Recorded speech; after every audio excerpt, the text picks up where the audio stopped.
Tu peux être dans une pièce pleine de monde, entouré de famille, d'amis, de collègues. Tout le monde rit, tout le monde parle.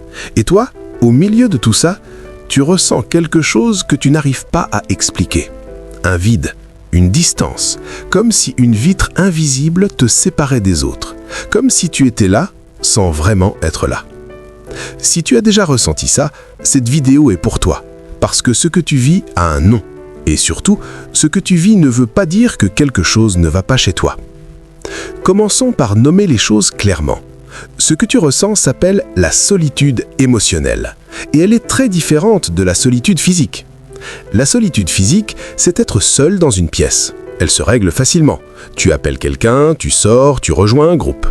La solitude émotionnelle, elle, ne se règle pas comme ça, parce qu'elle n'a rien à voir avec le nombre de personnes autour de toi. Elle a tout à voir avec la qualité de la connexion que tu as avec ces personnes. Tu peux avoir 100 contacts dans ton téléphone et ne trouver personne à appeler quand tu vas vraiment mal. Tu peux passer une soirée entière avec des gens et rentrer chez toi encore plus vide qu'avant. Tu peux être en couple, avoir des amis, avoir une famille présente et quand même te sentir profondément incompris. C'est ça, la solitude émotionnelle, et elle est bien plus répandue qu'on ne le croit. Je veux te parler de pourquoi elle arrive, parce que comprendre d'où vient une douleur, c'est déjà commencer à la guérir.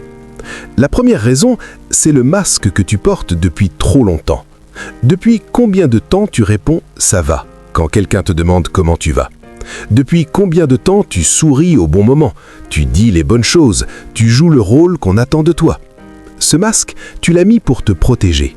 Peut-être parce qu'on t'a appris que montrer ta fragilité était dangereux.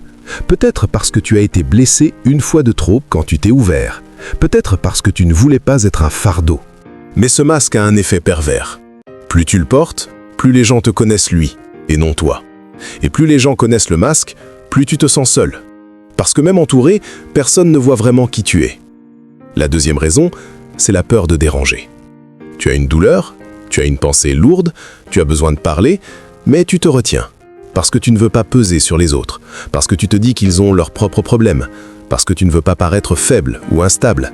Alors tu gardes tout en toi, et tu continues à sourire, et tu continues à écouter les autres, et tu continues à être là pour tout le monde, sauf pour toi-même. Et plus tu te retiens, plus le fossé entre toi et les autres grandit. Jusqu'à ce que tu te retrouves dans cette situation étrange, où tu es entouré de gens qui t'aiment, mais qui ne te connaissent pas vraiment. La troisième raison, c'est que tu as peut-être grandi dans un environnement où l'on n'exprimait pas les émotions. Dans certaines familles, on ne parle pas de ce qu'on ressent. On gère, on avance, on ne se plaint pas. Et tu as intégré cette façon de fonctionner si profondément qu'aujourd'hui tu ne sais même plus comment te confier.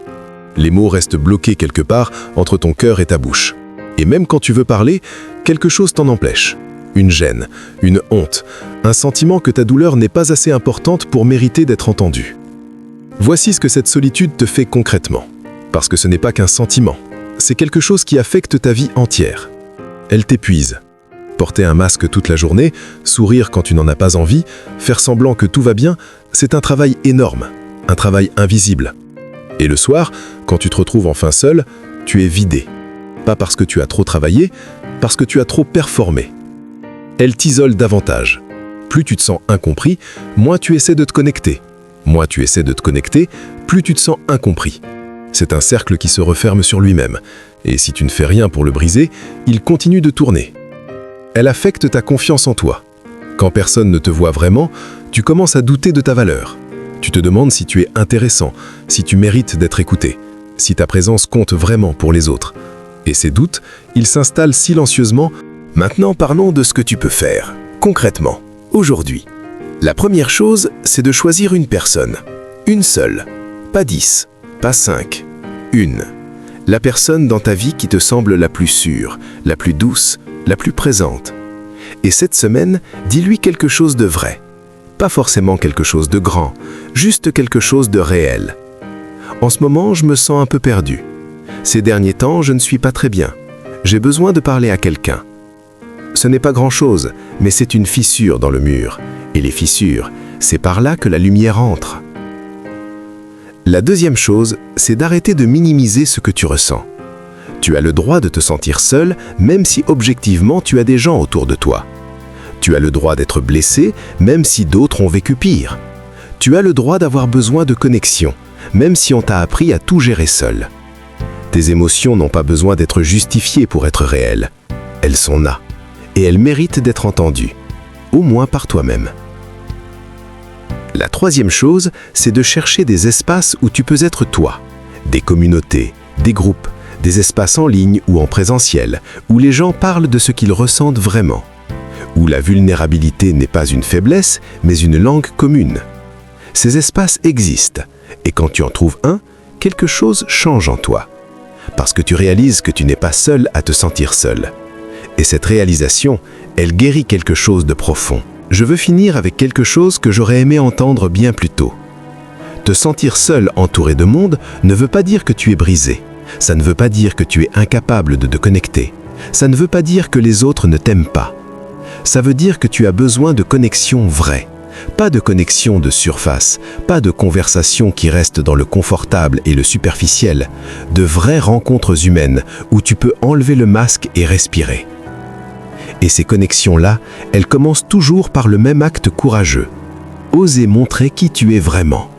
Même un peu, même à une seule personne, même une seule fois. Tu n'as pas à porter ça seul. Tu n'as jamais eu à porter ça seul. Si cette vidéo t'a parlé, écris « Je me sens vu » en commentaire. Juste ces 3 mots, pour que tu saches que quelqu'un de l'autre côté de cet écran te voit vraiment. Abonne-toi pour qu'on continue à grandir ensemble. On avance.